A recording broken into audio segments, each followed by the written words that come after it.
வணக்கம். செல்வகுமாரின் அதிகாலை வானிலை ஆய்வறிக்கை. அதிகாரப்பூர்வ வானிலை அறிக்கைக்கு இந்திய வானிலை ஆராய்ச்சித்துறை அறிக்கையை பார்க்கவும். 2026 மார்ச் 2 திங்கட்கிழமை அதிகாலை நிலவர வானிலை பதிவு. நேற்று நாம மாலை அறிக்கையில் அறிவித்தது போலவே நேற்றை விட குறைந்த பனிப்பொழிவு, அளவான அதாவது மூடு பனிப்பொழிவு கொஞ்சம் இருந்தது. பெரிய அளவிலே மூடுபனி இல்லை, குளிர் வானிலை.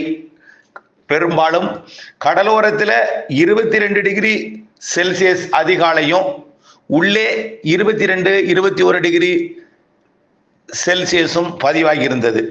அதாவது 21 என்பது 69.8 டிகிரி ஃபாரன்ஹீட் இருந்தது. ஆகவே இப்படி இரவு நேரத்தில், அதிகாலை நேரத்தில், மேற்கே காலை நேரத்தில் கூட குளிர்ந்த வானிலை நிலவக்கூடிய நிலையில உயரழுத்த காற்று உள்ளே போய் அப்படியே தலைகீழாக மதியம் ஈரோடு, கரூர் போன்ற பகுதிகளுக்கு 37 டிகிரி செல்சியஸ், அதாவது காலை இருந்ததுக்கும் மதியத்துக்கும் 15 டிகிரி செல்சியஸ்லயே வேறுபாடு. ஃபாரன்ஹீட்ல பார்த்தீங்கன்னாக்க கிட்டத்தட்ட 30 டிகிரி வேறுபாடு. ஃபாரன்ஹீட்ல குறைந்தபட்ச வெப்பநிலைக்கும் அதிகபட்ச வெப்பநிலைக்கும் ஃபாரன்ஹீட்ல 30 டிகிரியும் செல்சியஸ்ல 15 டிகிரியும் வேறுபாடு. ஆகவே அதிகாலையில் 21, 22 இருப்பது மதியம்னு சொல்வதை விட மாலை 3 மணிக்கு தான், 2:30 மணிக்கு மேலதான் வெயிலே இருக்கும். ஏனென்றால் கடலோரத்திலிருந்து உள்ளே வருவது மாலை ஆகிவிடும். 2:30, 3, 4 மணி வரைக்கும் கூட, சில இடங்கள்ல 5 மணி வரைக்கும் கூட கடும் வெப்பம் இருக்கும் மேற்கு மாவட்டங்கள்ல. அந்த வெப்பம் இன்றைக்கு 37 டிகிரி செல்சியஸ் ஆக 98.6, ஒருவேளை 38 கூட ஆகலாம் செல்சியஸ்ல. 100 டிகிரி கூட தொடலாம், 100 டிகிரியை தாண்டாது, 100 டிகிரிக்குள் இருக்கும். கோயம்புத்தூர் கூட 95 டிகிரி ஃபாரன்ஹீட்டை எட்டும், அதாவது 35 டிகிரி செல்சியஸை இன்றைக்கு எட்டும் கோயம்புத்தூர் கூட. கோயம்புத்தூர் மற்றும் அதனை ஒட்டி உள்ள திருப்பூர், ஈரோடு இந்த பகுதியெல்லாம் கொஞ்சம் கூடுதல் வெப்பம் நிலவும். வழக்கமா தமிழ்நாட்டில் நேற்றை விட கொஞ்சம் கூடுதல் வெப்பம் இருக்கும். கடலோரத்தில் பெரிதா இருக்காது. கடலோரத்தை பொறுத்த வரைக்கும் அதிகபட்சமாவே 34 தான் இருக்கும். அதிகம் 34க்கெல்லாம் வாய்ப்பில்லை. திருச்சி கூட 35 இருக்கும், அவ்வளவுதான். அதுக்கு மேற்கே போக போக தான் 36, 37, 38 ஆகும். கிழக்கே எல்லாம் 32, 33 டிகிரி அந்த அளவுல தான் வெப்பம் இருக்கும் கடலோர பகுதி. ஆக வெப்பத்தை பொறுத்த வரைக்கும் அச்சப்பட தேவையில்லை. ஆனால் தெளிவான வானமாக இருக்கிற காரணத்தினால கொஞ்சம் வெயில் சுட்டரிப்பது போல் உணர முடியும். இதுல இன்றைக்கும் மேகமூட்டம் வரும், கடலோர பகுதிகளில் மேகமூட்டங்கள் வரும். அதே போல தென் மாவட்டங்கள், மேற்கு மாவட்டங்கள்ல மாலை முன்னிரவில் மேகமூட்டங்கள் வரும், ஒரு சில இடங்கள் அப்படியே வரும். ஆனால் மழைக்கு வாய்ப்பில்லை. நாளை 3ஆம் தேதி புதிய காற்று சுழற்சி தமிழ்நாட்டின் கரையை ஒட்டி வரும். ஆனால் அது இருகாற்று இணைவை ஏற்படுத்தாமல் காற்று சுழற்சி என்ற பெயரில் காற்றில் மட்டும் சுழற்சி இருக்கும். அதுல மேக உற்பத்திக்கு மட்டும் சாதகம் இருக்கும், மழை வாய்ப்பில்லை. நாளை 3ஆம் தேதி, மறுதினம் 4ஆம் தேதி, 5ஆம் தேதி ஆங்காங்கே மேகமூட்டங்கள் உருவாகும் பகல் நேரத்தில். ஆனால் மாலை நேரத்தில் அது மழையை தராது. ஆனால் மேற்கே கேரள எல்லை ஓரத்தில் ஒரு சில இடங்கள்ல 3, 4, 5ஆம் தேதி மழைக்கு வாய்ப்பு இருக்கு. பெருசா இல்லை, லேசா 3, 4, 5 தேதிகள்ல.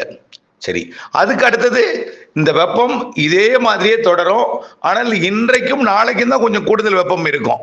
37, 38க்கு நெருக்கமா, அதாவது 98, 99 டிகிரி ஃபாரன்ஹீட் 100 நெருக்கமா இருக்குமே தவிர, அதுவும் ஈரோடு, கரூர், பரமத்தியா, அந்த திருப்பூர் இது ஒட்டிய பகுதிகள், திருப்பூர், ஈரோடு, திருப்பூர் வடக்கு, ஈரோடு மற்றும் கரூர் மாவட்டத்தோட மேற்கு பகுதி இதை ஒட்டி சேலம் கூட இருக்கும். ஆனால் அதில் கூட 36, 35, 37க்குள்ளதான் இருக்கும் செல்சியஸ்ல. 37னா 98 டிகிரி ஃபாரன்ஹீட், 98.6. இது நம்முடைய உடல் சராசரி வெப்பநிலை தான். அதனால ஒன்றும் பெரிய உடல் உபாதை தராது. ஆனால் பழகாதவர்களுக்கு, குளிர்சாதனத்தில் இருந்தவர்களுக்கு கொஞ்சம் அதிகமாக தெரியும். வெப்பத்தை பொறுத்த வரைக்கும் படிப்படியாக கொஞ்சம் கூடினாலும் 2-3 நாட்களுக்கு மட்டும்தான் கூடியிருக்கும். பிறகு மீண்டும் 35 குறைஞ்சிரும். 35, 36 டிகிரி செல்சியஸா, அதாவது 95, 96 டிகிரி ஃபாரன்ஹீட்டா குறைஞ்சிரும். 97க்கு மேலே போகாது. அப்புறம் காரணம் என்னன்னா, கிழக்கு காற்று வரப்போகிறது. அப்புறம் 8ஆம் தேதிக்கு மேலே நல்லாவே கிழக்கு காற்று வரும். கிழக்கு காற்றும் உயரழுத்தமும் இணைந்து குளிர், அதிகாலை குளிரையும் பகல்ல மேகமூட்டத்தையும் கொடுக்கும். அதுக்கப்புறம் 3ஆம் தேதிக்கு அப்புறம் 8ஆம் தேதிக்கு மேல கொஞ்சம் கூடுதல் மேகமூட்டத்தை கொடுக்கும். மேற்கு தொடர்ச்சி மலை மாவட்டங்கள்ல 8ஆம் தேதிக்கு பிறகு மழை வாய்ப்பு தெரிகிறது. மேற்கு தொடர்ச்சி மலை மாவட்டங்கள், அதுலயும் குறிப்பா தென் மாவட்ட மேற்கு தொடர்ச்சி மலை பகுதிகளில் 8ஆம் தேதிக்கு மேல மழை வாய்ப்பு தெரியுது.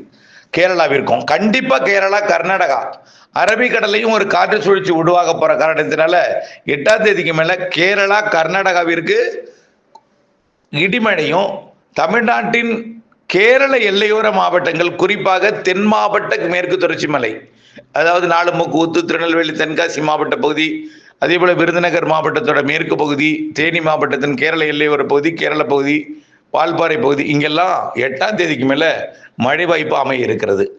ஆனா பெருசா கடந்த வாரம் பெய்தது போல் பெய்யுமா அல்லது குறைவாக இருக்குமா, கடலோரத்துக்கும் கொடுக்குமா, இவையெல்லாம் ஆய்வில் இருக்கு. ஆனால் 8ஆம் தேதியிலிருந்து 15ஆம் தேதி வரை ஒரு நிகழ்வும், 13ஆம் தேதி வரை எடுத்துக்கலாம், 14 வரை இருக்கலாம், 14க்கு பிறகு 20ஆம் தேதி வரை ஒரு நிகழ்வும் இருக்கு. இது மேற்கு தொடர்ச்சி மலை மாவட்டங்களுக்கும் கேரளாவிற்கும் மழைப்பொழிவு உறுதியாக கொடுக்கும். நிகழ்வு நெருங்கி வரும் இலங்கைக்கு மழைப்பொழிவை கொடுக்கும். அது முதல் நிகழ்வை காட்டிலும், அதாவது 8லிருந்து 14க்குள் வரக்கூடிய நிகழ்வை காட்டிலும் 15லிருந்து 20 வரக்கூடிய, 15லிருந்து 20ஆம் தேதி வரை வரக்கூடிய நிகழ்வு கொஞ்சம் வலுவானதுன்னு சொல்லியிருக்கிறோம். ஆனால் இன்ன வரைக்கும் நம்ம மழையை எங்கே என்பதை நான் உறுதிப்படுத்தலை. ஆனால் மேற்கு தொடர்ச்சி மலைப்பகுதிகள், கேரளா மலைப்பகுதிகள் மற்றும் கேரளா, கர்நாடகாவிற்கு உறுதிப்படுத்துகிறேன். 8ஆம் தேதியிலிருந்து 20ஆம் தேதி வரை அடிக்கடி மழை. அதே போல வட இந்திய நிலப்பகுதிகளில் இருக்கும். வங்கக்கடலோட வடக்கு, அதாவது ஒடிசா, மேற்கு வங்க பகுதிகளிலையும் அந்த மழை பொழிவு இருக்கும் 8ஆம் தேதிக்கு மேலே. இது காரணம் என்னன்னா, அங்கேயும் தரையில காற்று சுழற்சி உருவாக போகுது. கிழக்கு காற்றையும் உயரழுத்த காற்றையும் வடக்கு நோக்கி திருப்ப போகிறது. இதனால கொஞ்சம் வெப்பம் தணிந்திருக்கும். ஆகவே 8ஆம் தேதியிலிருந்து வரக்கூடிய 20ஆம் தேதி வரை வெப்பம் கொஞ்சம் தணிந்திருக்கும். புழுக்கம் அதிகமா இருக்கும். வெப்பம் தணிந்திருந்தாலும் வியர்வை, அதாவது வெப்பத்தால் காற்று லேசாகி மேலெடுந்து கொஞ்சம் வெயில் குறைவா இருக்கும், மேகமூட்டம் இருக்கும். ஆனால் குறைந்த அழுத்தம் ஏற்பட்டு என்ன ஆகும்னா ஒரு புழுக்கமான வானிலை நிலவக்கூடும். அதனாலதான் ஆந்திர பிரதேசம், கர்நாடகா மற்றும் தெலுங்கானா, அதற்கு வடக்கே உள்ள மாநிலங்களுக்கெல்லாம் இந்த மாத மத்தியில மழைப்பொழிவை கொடுக்க போகுது. மழைப்பொழிவை கொடுக்க போகுது.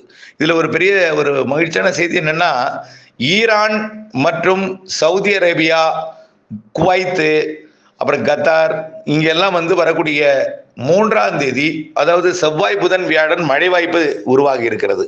மழை வாய்ப்பு ஏற்பட போகிறது. ஈரான் மற்றும் சவுதி அரேபியா, குவைத் சிட்டி மற்றும் கத்தார் போன்ற பகுதி. யுஏஇக்கு வாய்ப்பு இருக்கு, குவைத்துக்கும் அபுதாபிக்கும் வாய்ப்பு இருக்கு, உறுதி இல்லை. அப்படி வந்தால் வியாழக்கிழமை யுஏஇக்கு மழை வாய்ப்பு இருக்கு, உறுதி இல்லை. வந்தால் மிரட்டல் வானிலை, மேகமூட்ட வானிலையோட போகலாம். ஆனால் கண்டிப்பாக Saudi Arabia, Qatar, Kuwait, Iran, அதே போல ஈராக், இங்கே மழைப்பொழிவுக்கு வாய்ப்பு இருக்கு. 3, 4, 5 தேதிகளில். 5ஆம் வியாழக்கிழமை யுஏஇக்கு நெருங்கி வரலாம். ஆனால் அது உறுதி இல்லை. அப்படியே அது ஈரான் பகுதிக்கே மழைப்பொழிவை கொடுக்கும் என்று எதிர்பார்க்கப்படுகிறது. இது கொஞ்சம் ஒரு பேசுபொருளாக மாறலாம் இந்த மழைப்பொழிவு வரக்கூடிய செவ்வாய், புதன், வியாழன், வெள்ளி. ஓகே. அடுத்தபடியாக தமிழ்நாட்டை பொறுத்த வரைக்கும் இரவில் குளிர், அதிகாலை குளிர், மேற்கே காலையும் குளிர், கொஞ்சம் குளிர்ந்த வானிலை, பிறகு வெயில். குறைந்தபட்ச வெப்பநிலைக்கும் அதிகபட்ச வெப்பநிலைக்கும் செல்சியஸில் 15 டிகிரி வேறுபாடு, ஃபாரன்ஹீட்டில் 30 டிகிரி வரைக்கும் வேறுபாடு ஏற்படும் என்பதை நாம் ஏற்கனவே தெரிவித்திருக்கோம். மழைப்பொழிவை பொறுத்த வரைக்கும் வாய்ப்பு இப்பொழுதுக்கு இல்லை. மேற்கு மாவட்டங்களுக்கு இருக்கு. அது 3, 4, 5 தூறல் லேசான மழை. டெல்டாவிற்கு மேகமூட்டங்கள் வரலாம். 8ஆம் தேதிக்கு பிறகு கேரளா, கர்நாடகாவிற்கு மழை உண்டு. மேற்கு தொடர்ச்சி மழைக்கு வாய்ப்பு இருக்கிறது. கடலோரத்திற்கு எப்படி இருக்கும், நிகழ்வு எப்படி இருக்கிறது என்பதை பார்ப்போம். 2வது நிகழ்வு கொஞ்சம் வலுவாக இருக்கலாம், உறுதிப்படுத்தவில்லை இன்னும். இணைந்திருங்கள் அப்டேட்ஸுடன். நன்றி. வலுவாக இருக்கும் என்று எதிர்பார்க்கப்படுகிறது. மழை எங்கே தரும்? நிகழ்வு ஒரு இடத்துல இருக்கும், ஆனால் மழை தராது. ஒரு இடத்துல வேறு இடத்துல. அது கேரளா, கர்நாடகாவிற்கு நல்ல மழை பொழிவை தரும் என்று எதிர்பார்க்கப்படுகிறது. இடிமழை. தொடர்ந்து இணைந்திருங்கள் அப்டேட்ஸுடன். நன்றி.